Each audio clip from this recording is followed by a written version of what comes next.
Hello, my name's Bev and I'm the author of the book Please Eat, A Mother's Struggle to Free Her Teenage Son from Anorexia, which describes our family's battle with the deadly eating disorder, anorexia nervosa, which my teenage son Ben developed back in 2009. Welcome to chapter 14, which is called School's Out. Every day Ben texts me from school, frantic texts about how fat he's feeling or worries about what I'm planning for the evening meal. One day it pushes me over the edge. I've asked Sheila if Ben can eat his packed lunch with her in the medical centre. This way she can check that he eats it and hopefully it's not as stressful as eating with everyone else in the canteen. Today Ben is supposed to be eating a chicken sandwich. But Sheila's been called out on an emergency and so he's in the medical centre alone. I can't eat the sandwich and have a burger tonight, says the first text. I can't do it, says the second, followed by, no, there's way too much and this chicken is really fatty, in response to my replies of, eat it. A deluge of texts follows. It's too much. I can't stand this. I hate this feeling. What am I going to do? I've had my snack things and pud, yet I haven't had quite enough, yet it's too late to have anything, and yet I'm having a big summer tonight, so I really have had enough. That frigging sandwich has ruined my day more than it was already. F it. I can't stand this. Too confusing. Have I had enough? Have I done enough? Was my lunch too big? Why am I doing nothing? Is it too late to eat? Was what I had for lunch actually the right amount? Should I eat more? Why do people distance me? Will I ever be normal? Text after text after text, like a horrific avalanche. Higher and higher my stress levels go until they can go no higher. I pick up a pile of dinner plates that has been sitting on the kitchen floor work surface and smash them onto the tiled floor. Then I grab some more. Smash, smash, smash. More, more, more. What else can I break? Smash, smash, smash.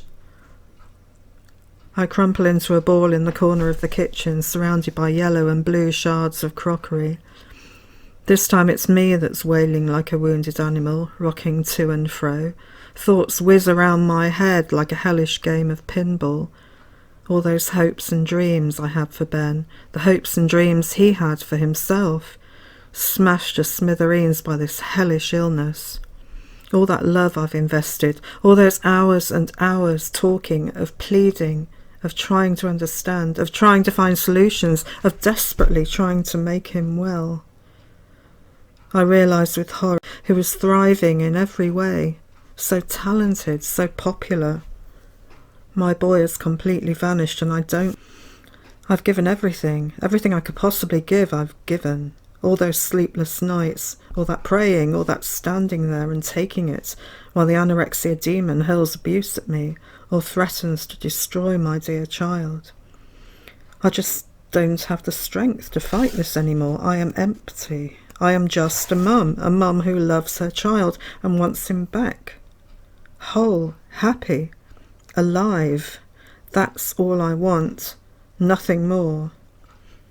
Is this too much to ask? I plead with the empty kitchen as if it can help me.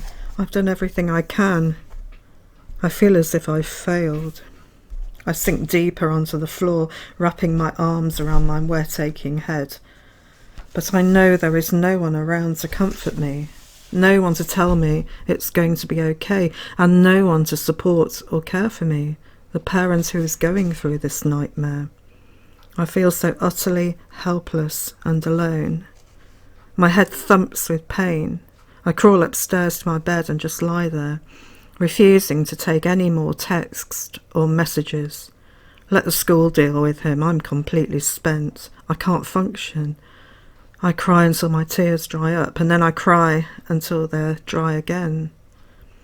I feel totally, utterly broken, sapped by the leech-like ability of Ben's anorexia to suck me dry of every last ounce of my being, until all that's left is an empty shell. I am just so dog-tired, dog-tired. My teeth, my brain, my skull and my cheeks ache.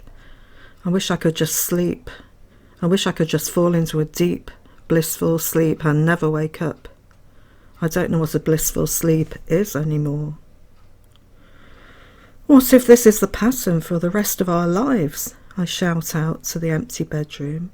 I couldn't do it. I just couldn't do it. How I long for someone to take care of me, someone to swoop in, take charge, sweep me up in their arms and look after me. More than anything, I just want someone to give me a great big physical hug.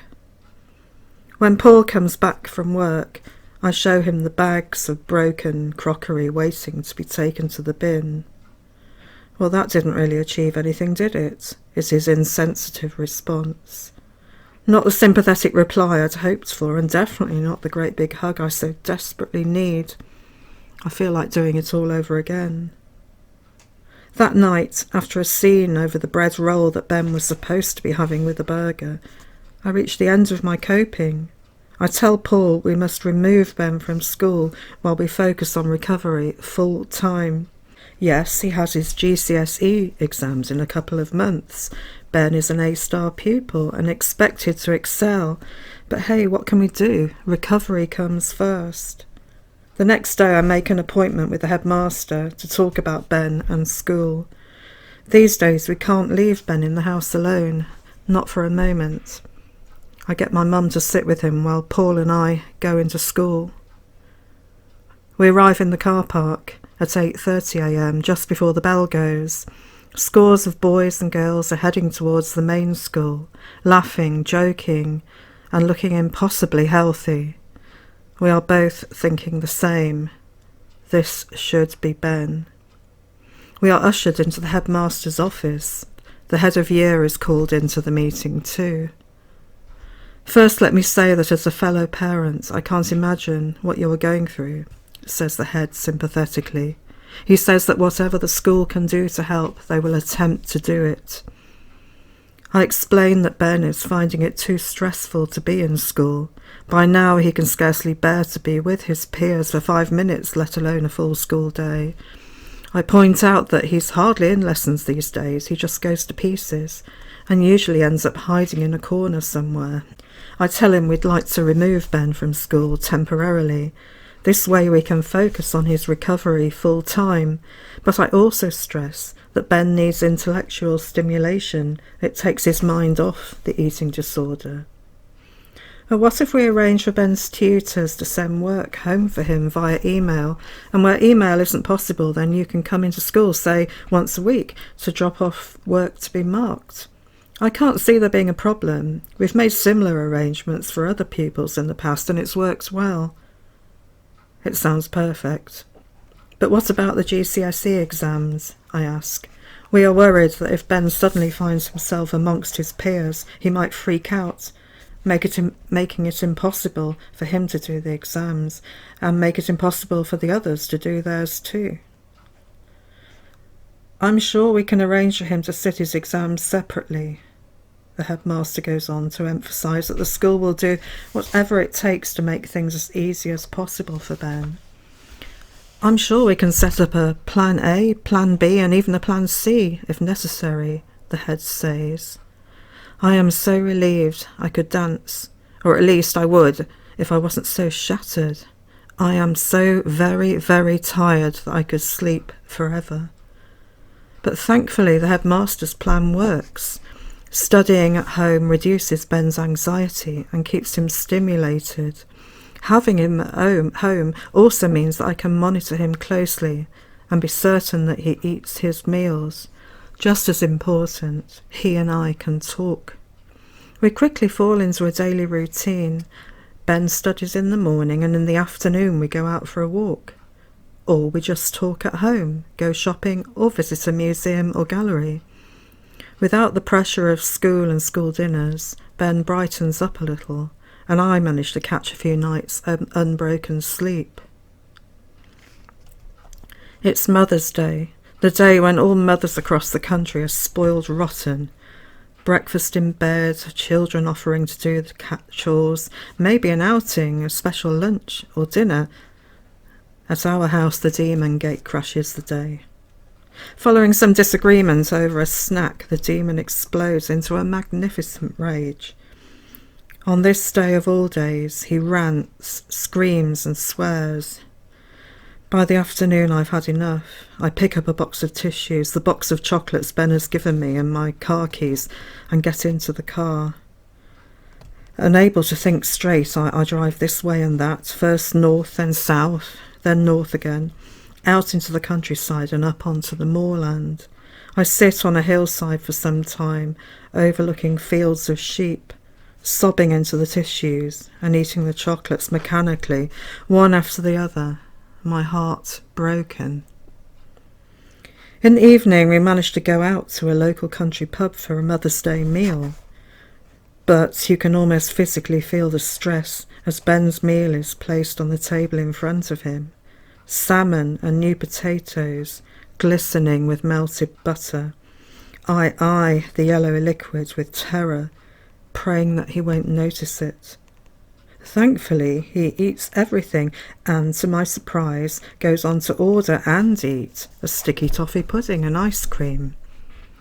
But the meal ends with Ben fleeing to the gents' toilets, mortified at what he's just consumed. Paul follows him swiftly. Somehow we both know that Ben will be doing some kind of exercise in an attempt to wear off the meal, probably punching the air or doing star jumps. The anorexia didn't want me to eat, Ben was saying a couple of years later. But I did. I ate every bit. It was my way of trying to make amends for earlier in the day. That night I have a horrible nightmare. I wake up sweating, my heart beating fast. In it, we've been given a new psychiatrist of the old school variety. Really scary and strict. This psychiatrist is telling me off and shouting at me that I should be feeding Ben far more than I'm doing, especially fats. I end up yelling at her, "How the heck do you expect me to get the food into him when he refuses to eat?" Ben is promptly taken away by the men in white coats to a prison-like institution. Staff refuse to let me near him as I try desperately to give him a hug. In my daydreams, I imagine a kind of large, motherly nanny character, like the super nanny on the TV programme, who arrives on our doorstep and takes charge. She feeds Ben successfully, calms him down successfully, and cares for him successfully. She refuses to take any nonsense. She is in total control. Me, well, I just sit back, breathe out slowly, and let her get on with it. Actually, Linda, the CAMS nurse, tells me one day there's a team that will come into your house at mealtimes to help your child eat. Or at least she thinks it's in the process of being set up. My heart leaps, but I hear nothing more about it. Over the next month or so, Ben's weight gradually goes up. One day the scales show a very slight increase, which just tips him over into what the charts consider to be a healthy BMI. "Congratulations," say CAMS, all smiles. "You've just scraped into the healthy weight range." Of course, Ben takes this to mean that he is fully weight restored and doesn't need to put on any more. So when I continue to enforce the eating plan, he panics at the prospect of ballooning out into a huge, fat, flabby monster. He makes the decision to cut back.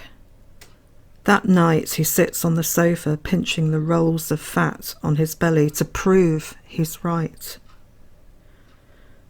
Later, I switch on my laptop, click on my pictures and scroll down to the summer of 2008, the summer that Ben did the coast-to-coast cycle ride, and we went on holiday to the south of France. There's a photo of Ben and Paul striding out of the sea. Ben's broad shoulders are pink with too much sun, and his torso, arms and legs are rippling with muscle. Yes, the charts may be showing that Ben has just crept into what is considered to be a healthy BMI range, but the boy I'm looking at now is a faint shadow of the broad-shouldered, strapping young man striding out of the sea. One day at lunchtime, Ben says he isn't hungry. He refuses to eat the egg which he was going to have. Too hard-boiled. The date and walnut cake I've made is too dry. So I suggest having ice cream instead, but he's just not hungry. I insist he eats something and calmly explain the reasons why he needs to eat. "I'll get you some ice cream," I say in a fake, calm voice. "Okay, if you want me to have ice cream, I'll have effing ice cream."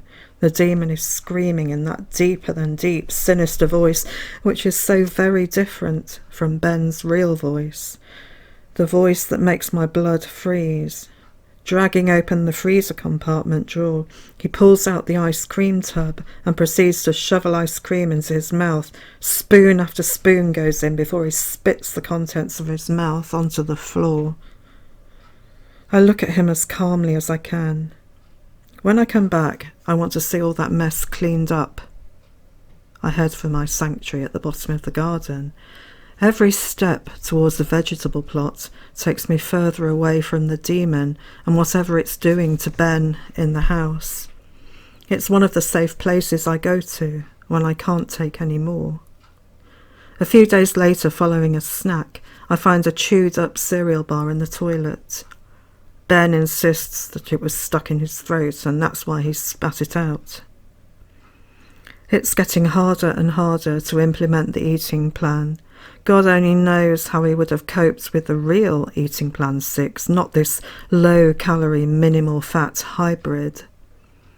Now Ben's weight has crept into the healthy range.